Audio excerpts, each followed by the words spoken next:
Pictures of Time is a photo book about the passage of time and the relationship between humans and nature. Ahead, I'll talk with photographer David Alexander and explore the photographs in this collection. Hi, I'm Dan Skinner, and this is Some Books Considered. I requested and was provided with a copy of the book, but this video is not sponsored. David Alexander's credits in his commercial photography career are too numerous to mention. Some highlights include photographing the Eagles' Hotel California album cover, which we'll learn more about in a few moments, the Blues Brothers album covers and movie poster, the Terminator movie poster, and others. He also photographed album covers for Aretha Franklin, Linda Ronstadt, James Taylor, James Brown, Tina Turner, and the list goes on and on. He joins us to talk about his collection of photos, Pictures of Time. David, welcome to Some Books Considered. Well, thank you. It's good to speak with you. Good to see you. You photographed many famous musicians and actors during your career, creating album covers and posters for movies. Right. Tell us a little bit about that time in your life and how you look back on that now. Wow. It was great. It was so much fun. It was intense, a lot of energy, a lot of long, hard work. You know, we worked in film in those days, and working with film meant you had to get everything in the picture, that there was very little retouching. Occasionally an image would be, I stripped into another image, but for the most part, you had to make the entire picture on the film, and it was great. It was a great challenge. We had a lot of fun figuring that stuff out. Well, one of the most iconic photos you're known for is the cover of the Eagles' Hotel California album. Can you give us a glimpse behind the scenes about how you took that photo? Well, that picture was made from a cherry picker. I was 60 feet above the ground, across the street from the Beverly Hills Hotel during rush hour. And so we were on the street in this cherry picker. Cars were going by. The sun was setting. And once I got up in the air, I saw something in the Beverly Hills Hotel I'd never seen before, namely the bell towers, which are kind of notable in the photograph. The sun was setting, and I had to work really fast, but it was great, and we knew we got something magical at that time. It was really fun. Well, you photographed a lot of celebrities, and I'm curious about how you evolved from that time and phase of your career to taking pictures of more nature-oriented things and people who aren't celebrities.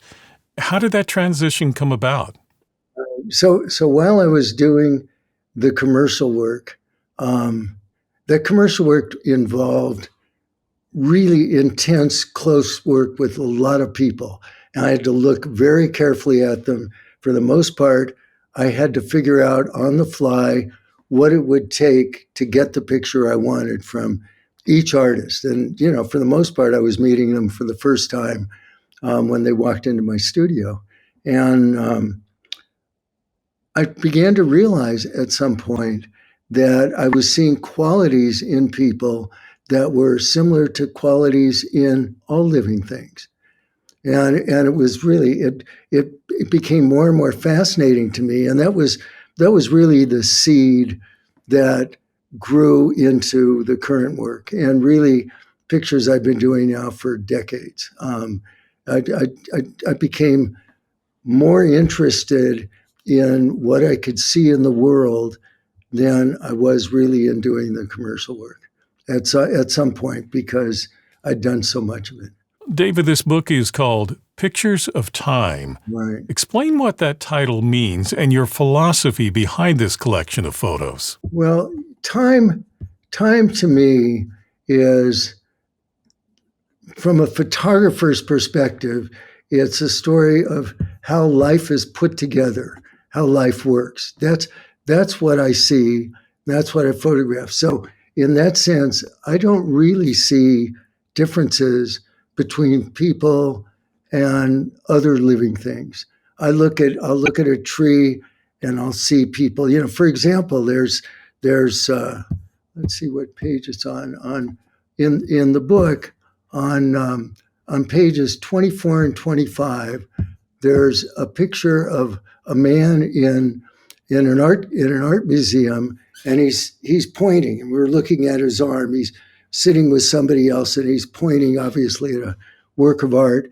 And then on the facing page, there's a tree branch, and you look at the tree branch, and you look at the man's arm, and there's clearly a connection there, a life connection, and that's really, and to me, that's stunning. It's and that's really the book. Every page turn in the book is really a different expression of time, like those two pages. And as it was designed by Tommy Steele, a really prominent music industry graphic designer who I worked with way back in the day, and we got together again after decades and worked together on this book. And as you pause to look at these pictures, you start to see those similarities that you're talking about. And I think it takes more than just a cursory glance. You really need to take time with these pictures to see the relationship between them. It might be a pattern or a shape or the light. One of the combinations of photos that comes to mind as I look through the book is a close-up of an eye and next a photo of some clouds. And when you start to look at these together, you begin to see the similarities about how they reflect each other. Right. It's interesting you'd mentioned that.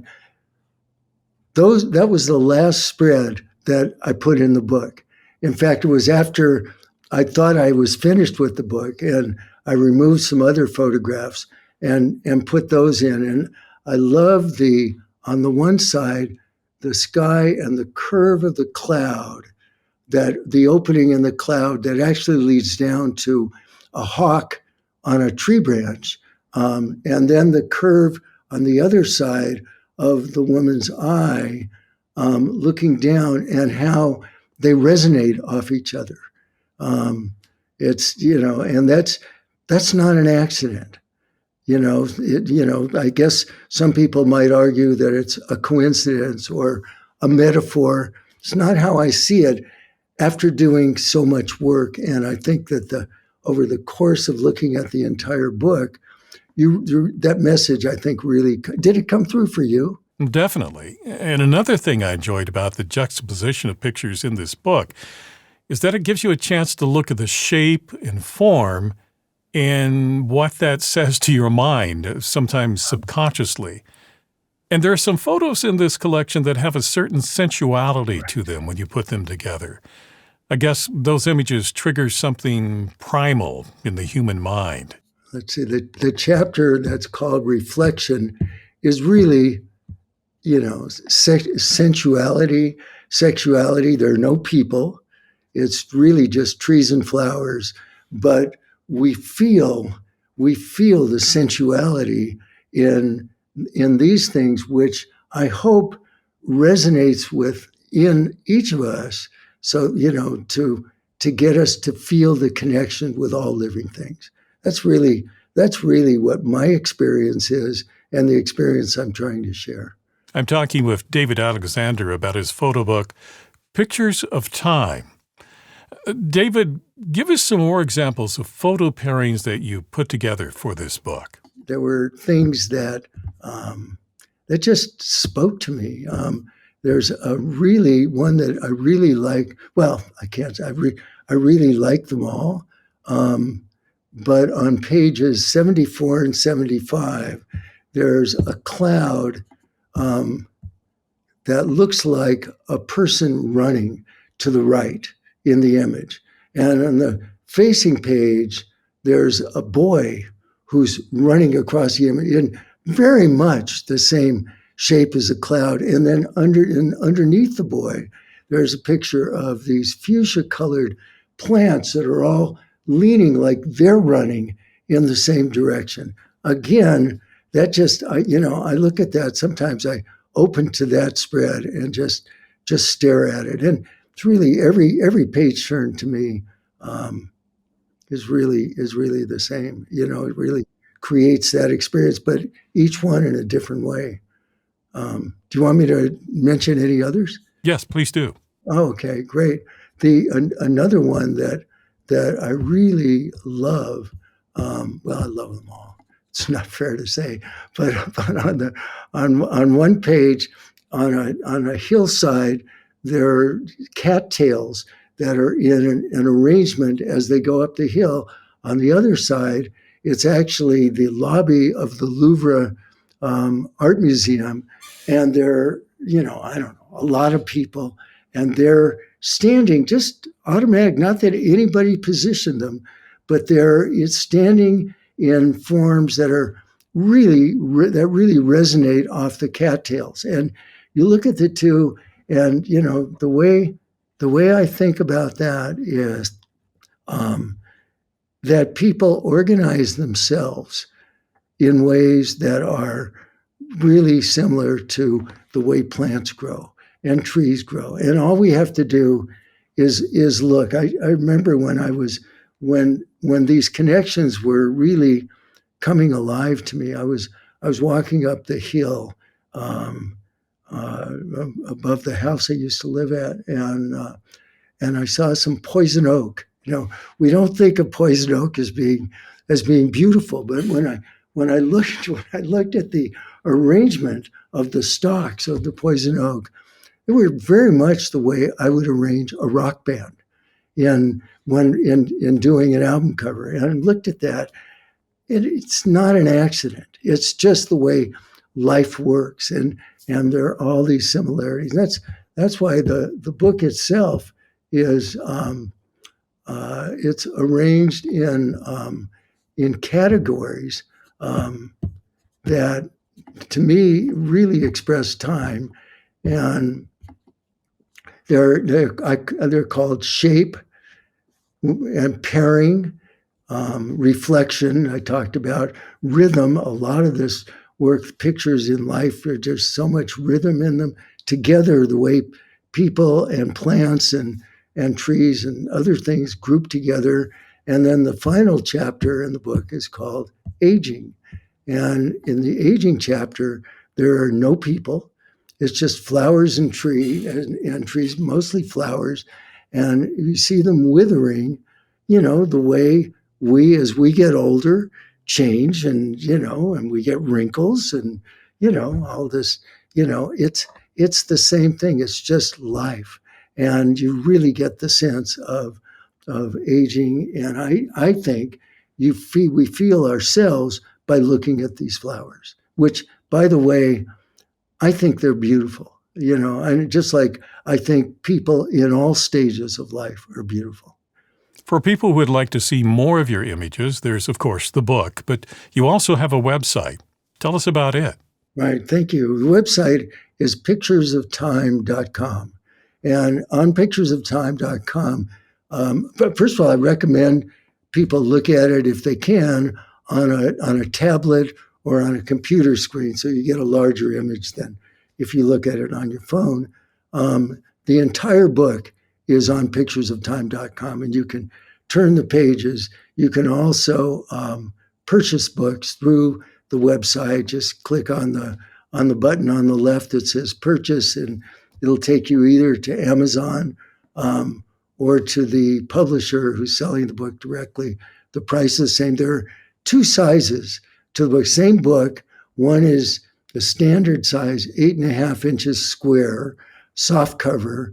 And then the premium size is 12 by 12 inches with a hardcover. And the 12 by 12 inches was something that Tommy, the graphic designer, and I really get a kick about, because that's what record album covers were, which we both did a lot of.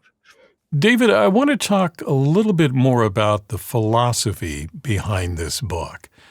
I can see a couple of different ways that it could be used. For example, for those who enjoy looking at pictures, they can appreciate the opportunity to contemplate the meaning that they draw from them.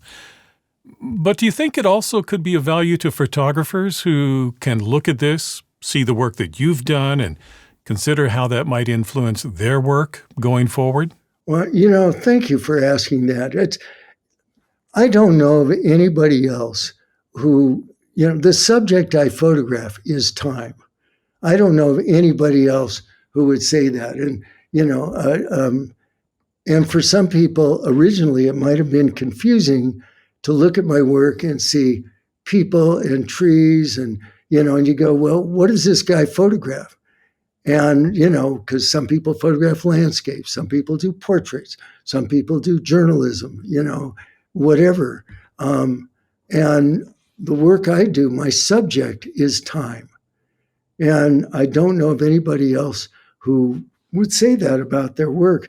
But I really hope that this book, motivates other photographers to look outside their specialties and the work they do and look at life from that perspective, because it's as big a subject as one can imagine.